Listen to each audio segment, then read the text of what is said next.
Olá, pessoal, tudo bem? Meu nome é Arão Miranda. Hoje nós estamos com a professora Rosana Boscariol. A professora Rosana vai nos brindar hoje com uma apresentação sobre audiência trabalhista.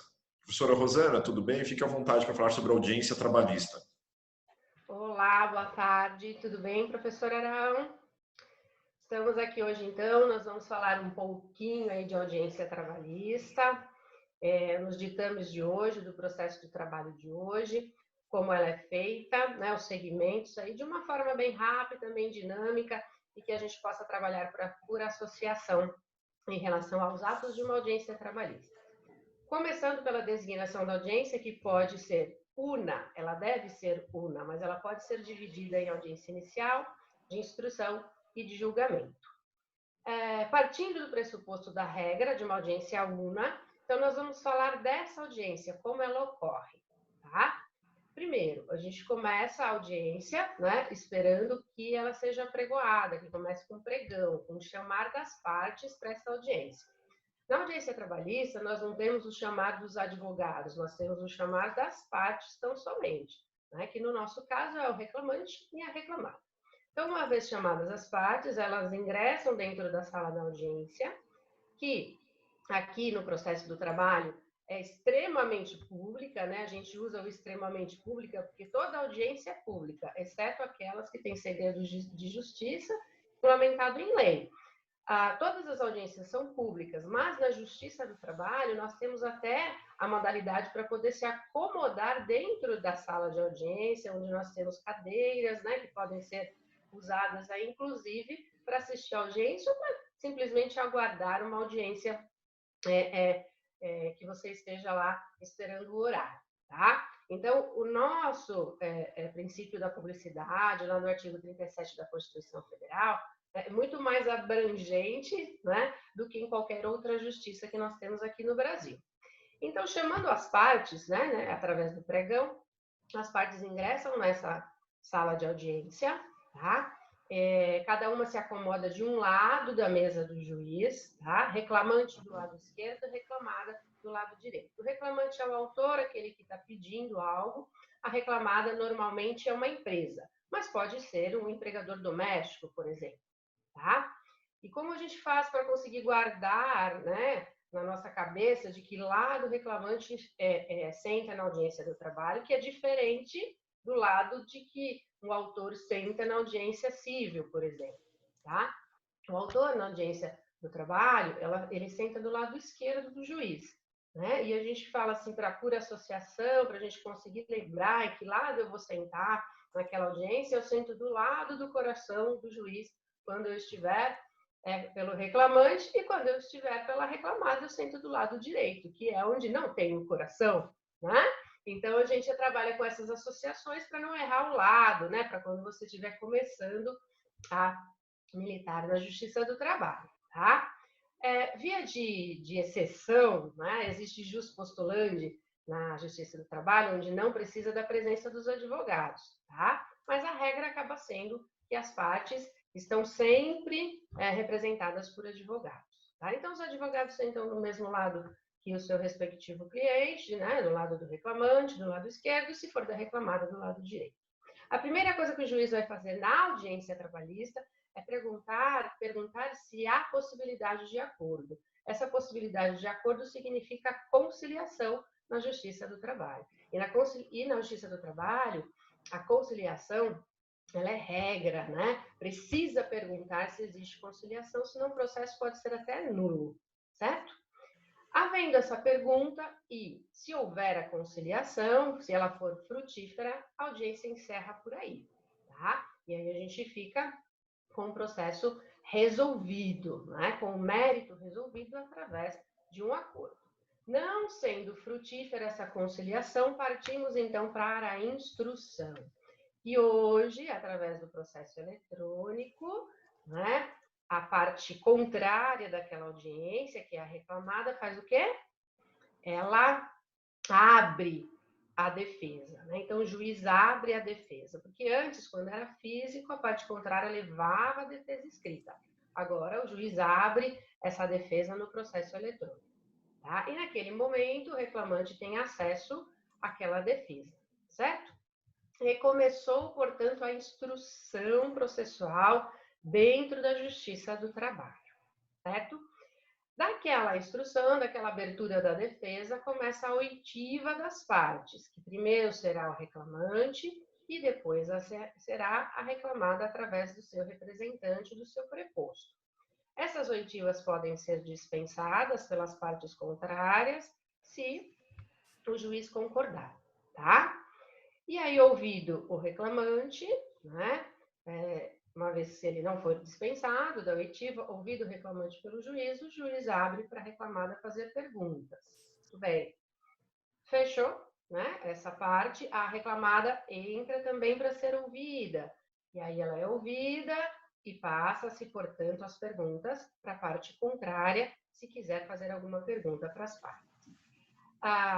Tem gente, né, que fala que as partes podem mentir numa audiência, que não há problema algum, porque afinal de contas não é um crime a mentira através das partes. Pode até não ser um crime, né?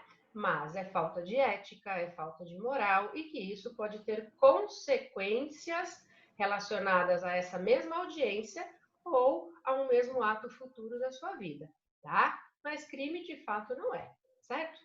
Ouvidas as partes, portanto, né, se houver testemunhas, que no caso da Justiça do Trabalho não são arroladas, né, elas são trazidas pelas partes, no máximo 3 testemunhas quando o procedimento for ordinário e 2 testemunhas quando for sumaríssimo. E essas testemunhas serão ouvidas. Primeiro a do reclamante, desculpa, e depois a da reclamada, tá? Então, ouvidas as testemunhas do reclamante, o juiz abre para a parte que trouxe fazer as perguntas para o reclamante e depois para a parte contrária. Se houver testemunhas da reclamada, o juiz ouve essa testemunha e depois abre para a própria parte que trouxe fazer as questões para essa testemunha e depois abre para a parte contrária, tá? Nessa instrução oral, nessa instrução testemunhal, né, portanto, o juiz, ali dentro daquela oitiva, né, alguma dessas partes pode pedir a contradita relacionada a essa testemunha. Qual é o momento dessa contradita? Né? Existe prazo preclusivo para a contradita. E qual que é esse momento? É depois da qualificação da testemunha e antes que ela preste compromisso. Tá? Então, a parte que quiser alegar contradita tem que ficar atenta para quando acabou a qualificação e antes de prestar compromisso, porque se prestou compromisso, precluiu o prazo para pedir contradita. E a contradita pode ser por impedimento ou por suspeição. Né? Impedimento relacionado com parentesco e suspeição relacionado aí com amizade ou inimizade. Tá? Depois de ouvidas as testemunhas, né, pode ser que a instrução seja finalizada, pode ser que tenha fim, tá? Porque se houver algum ato pericial, se houver alguma diligência que o juiz queira fazer, ele pode fazer, tá? Mas se o juiz quiser encerrar a instrução, achando que não precisa mais de nenhuma prova ali naquele momento e fora daquele momento, ele fica com as provas orais e com as provas trazidas documentalmente. E mais uma vez ele vai perguntar se existe possibilidade de conciliação. Não havendo possibilidade de conciliação, ele abre para razões finais, que são alegações finais, e a regra é que sejam feitas oralmente na audiência no prazo de 10 minutos, e depois disso ele julga. Isto é o que está escrito na CLT, né? O rito processual como regra. Na prática, ele pode cindir essa audiência e julgar depois. Assim como também no processo do trabalho, não existe o ato de sanear o processo, né? E então, nós não temos, por exemplo, a réplica. Então, a réplica é uma faculdade do juiz, que ele pode ou não deixar o reclamante analisar os documentos da reclamada, tá? E como é uma faculdade, ele dá o prazo que ele bem entender, que pode ser de 24 horas e pode ser de 10 dias, certo? Então, legalmente falando, nós não temos aí a réplica prevista e nem o despacho saneador, tá? Então, uma vez terminada aí a audiência através das alegações finais, que muitas vezes são remissivas, e na humilde opinião minha que eu tenho, eu acho que nunca devia ser remissivas, né? Todo advogado deveria fazer um resumo ali do processo, ainda que seja oralmente, porque sempre tem algo para se dar ênfase, sempre, tá? E aí, depois dessas alegações finais, o juiz pode julgar o processo. Então, resumidamente falando, esta é a audiência trabalhista regra, tá? Ela pode ser cindida, como eu disse, e ter uma audiência só inicial, que é só o início do que eu comecei a falar, que é tentar conciliar essas partes para que não vire uma instrução. Não é isso, professor Arão? É isso aí. E algumas questões interessantes, né? A reforma trabalhista de 2017 trouxe uma nova redação para o artigo 844 da CLT, o 844. Lá no 844, nós tivemos que justamente o não comparecimento do reclamante, mas a presença do advogado pode afastar, em tese, a confissão, porque o advogado ele pode se fazer presente com documentos. É isso mesmo, professora? Qual o seu entendimento?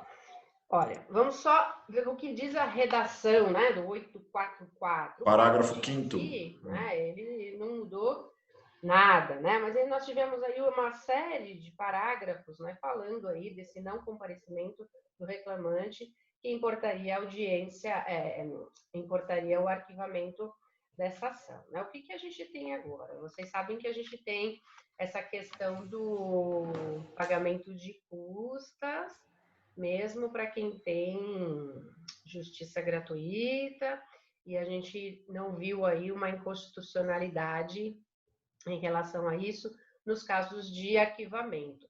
Não sei se será julgado inconstitucional, a gente ainda não sabe isso, né, professor? Mas o que a gente tem faltando, né?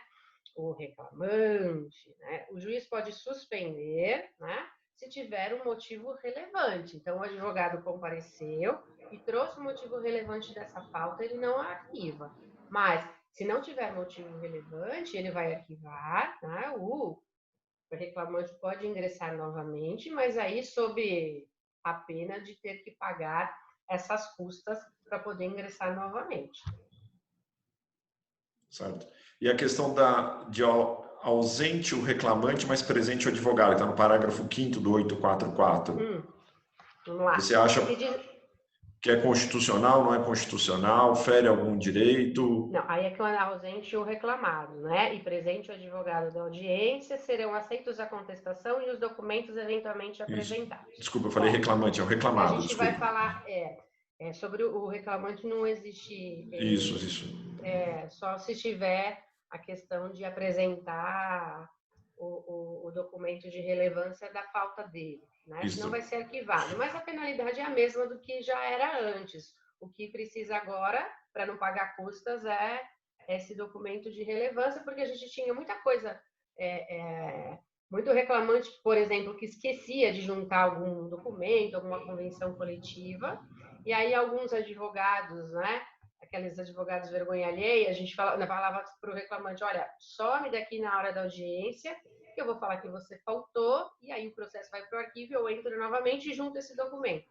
Porque na Justiça do Trabalho eu não posso juntar documento depois.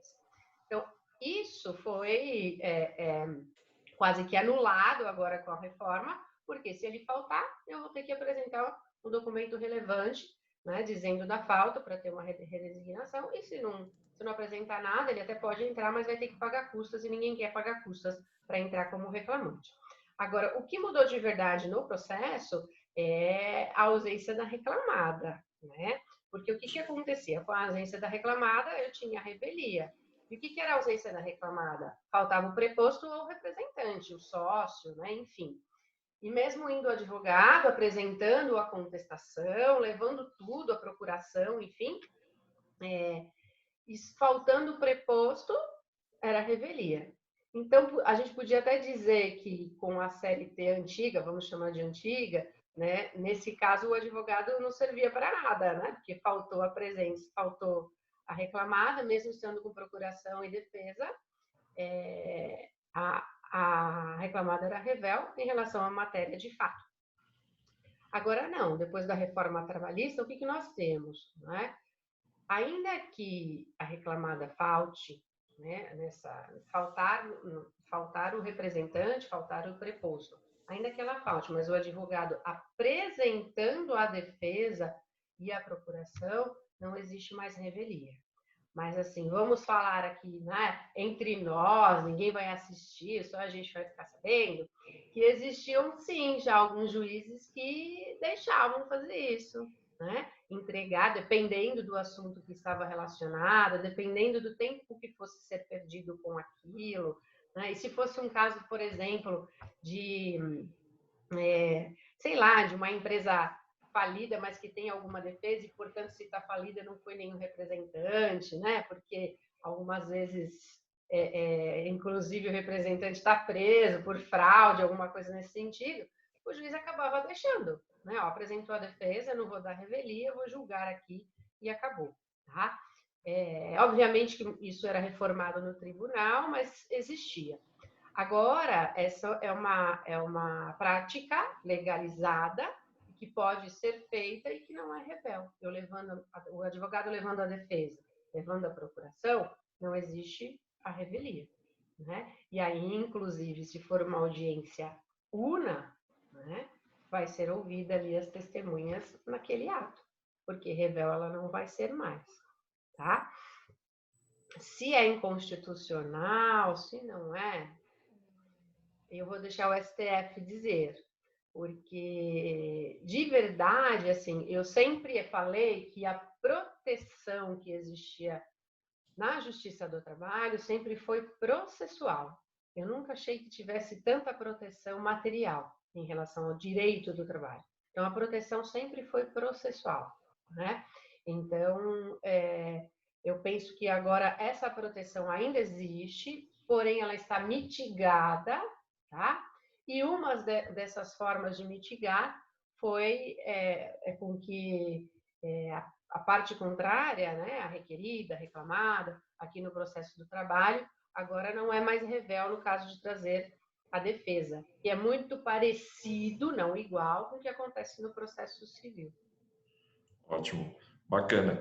Você citou agora há pouco a questão, eventualmente, de um ato antipreclusivo. Se nós estivermos em audiência, qual é a artimanha e o mecanismo que temos para, em audiência, arguirmos ali uma nulidade para evitarmos a preclusão do ato? A senhora saberia dizer como fazer? No caso da contradita, para evitar... Uma contradita, uma pergunta indeferida, uma prova que se requereu e o juiz não deixa, porque nós não temos agravo retido, né, no processo de trabalho. Então, olha, no processo do trabalho, a gente não tem o agravo de instrumento, né, que é aquele que você falava no meio, e o agravo retido, que tinha no processo civil, que em 2015 também deixou de existir, o agravo retido, e passou a ter só o agravo de instrumento, que era, né, lá no processo civil, você, vamos dizer assim, espernear de alguma coisa que aconteceu ali na audiência, mas que o tribunal iria julgar. Aqui no processo do trabalho, nós nunca tivemos esse processo, esse recurso, né, de poder espernear no meio do processo. Nós não temos recurso de decisão interlocutória, o que, no caso, né, uma decisão preclusiva seria uma decisão interlocutória. Então, no meio de uma audiência, o que a gente pode fazer? A gente pode consignar os chamados protestos, tá? Mas eu só consigno simplesmente, eu não fico justificando esse protesto, porque se eu justificasse, eu estaria falando de um recurso, né? Eu estaria falando, por exemplo, do agravo retido antigo lá do Código de Processo Civil, e a gente não tem. Então, eu peço para consignar, o advogado pede para consignar em ata o protesto, só para deixar gravado ali na ata, né? Porque se você não consignar o protesto, no recurso ordinário, que é o recurso da sentença, né, você sequer vai poder falar dessa preclusão. Então, você tem que deixar consignado para poder falar da preclusão no recurso ordinário. E se porventura tiver um cerceamento de defesa, que aí no caso, no nosso exemplo da contradita, né, que o professor Arão está falando, olha, o caso da contradita, ou de alguma pergunta que foi indeferida, enfim. Então, você entendeu que seu direito de defesa, seu direito de ouvir a testemunha foi cerceado. Então, consignado o protesto, você vai poder falar lá na frente no recurso ordinário. Se não conseguir no protesto, não vai poder falar nunca mais. Então, você conseguir no protesto, né, e fala, olha, estou protestando porque a minha testemunha foi contraditada e eu não concordo com o aceite dessa contradita, então eu recorro lá na frente. Acontece de lá na frente, no recurso ordinário, ser reformado e aquilo ser um cerceamento de defesa? Acontece. E o que vai fazer? A gente vai levar a testemunha lá para o tribunal para ser ouvida? Não, claro que não. Né? A gente traz de volta o processo para a primeira instância e aquela audiência vai acontecer novamente só para aquela testemunha ser ouvida. Tá? Então, se isso é bom ou se é ruim, não sei, mas faz parte do princípio da celeridade do processo trabalhista. Né? Então, nós não temos recurso de decisão interlocutória, nós não temos despacho saneador, nós não temos réplica, por conta da celeridade. E por que a réplica, na grande maioria das vezes, é dada? Porque a nossa audiência é cindida, né?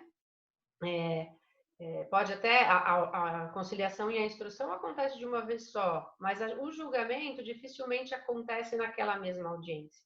Então, como é cindido essa parte, o julgamento acontece dali uns 30 dias, vamos dizer assim, então qual seria o problema de deixar 10 dias para réplica? Eu não vou atrapalhar a celeridade se só vai ser julgado dali 30 dias, certo? Então, por isso que a maioria dos juízes concedem a réplica, mesmo não tendo previsão legal. Né? Então, não atrapalha o princípio da celeridade.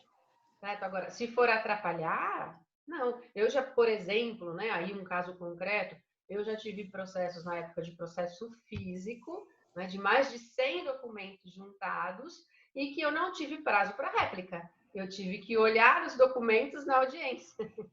Quer dizer, você acaba se manifestando de forma geral, porque não tem como você olhar com minúcia os documentos ali na audiência, tá? Mas fato é, as regras do jogo é dada ali no processo do trabalho. Eu tenho a CLT com a regra delimitada, então eu já sei que a regra é não ter, né? Então, o não eu já tenho. Eu tento sim na audiência, mas excelência, eu não consigo ver. Ah, então tá bom, vou dar 24 horas depois da juntada, né? No caso, quando era físico, agora já é juntado antes no eletrônico. Então tá bom, que seja, 24 horas é melhor do que nada, né? Então, nesse sentido. Mas a tua pergunta, professor, não sei se respondi em relação à preclusão, né? Mas só nos resta o protesto, mais nada. Certo. Professora Rosana, mais uma vez, muito obrigado pelos seus esclarecimentos sobre a audiência, por compartilhar os seus notável conhecimento nesses momentos e até um próximo vídeo, professora. Muito obrigado. Até um próximo vídeo, professor. Fica com Deus. Até mais. Tchau, tchau.